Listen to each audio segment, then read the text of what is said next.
নেগাতি বাজারে সদর বাজারে লাখ কোটি টাকার ইজারা হয়, কিন্তু এই পর্যন্ত দৃশ্যমান কোনো কাজ আমরা দেখতে পারিনি।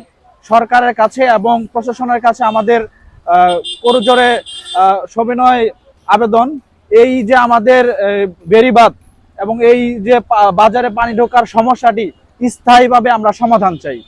আমাদের ঝিনাইগাতীতে প্রতি বছরেই বৃষ্টির মৌসুমে একটু বৃষ্টি পড়লেই পাহাড়ি ঢল থেকে এই আমাদের ঝিনাইগাতীর পাশে মহারশী নদী, এই নদী দিয়ে পর্যাপ্ত পানি আসে। এই পানি আসার কারণে ঝিনাইগাতী বাজারে পানি উঠে যায়। আমাদের ব্যবসায়ীদের অনেক ক্ষতি।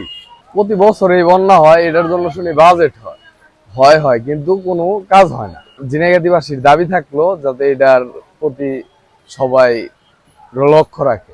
সম্প্রতি উজান থেকে নেমে আসা পাহাড়ি ঢল এবং মেঘালয়ে ভারী বৃষ্টিপাতের কারণে শেরপুর জেলার যে আমাদের প্রধান 5টি নদী রয়েছে তার মধ্যে শুধুমাত্র চেল্লাখালী নদীর পানি আমাদের বিপদসীমার একটু উপর দিয়ে প্রবাহিত হচ্ছে।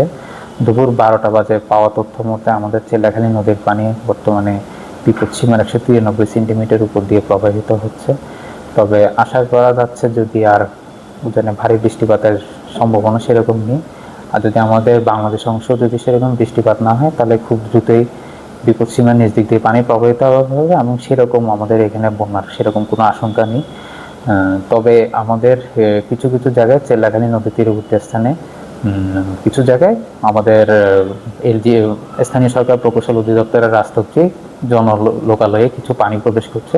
তবে পানির বিপদসীমা যখন নিচে প্রবাহিত হবে তখন আস্তে আস্তে পানিটা নেমে যাবে।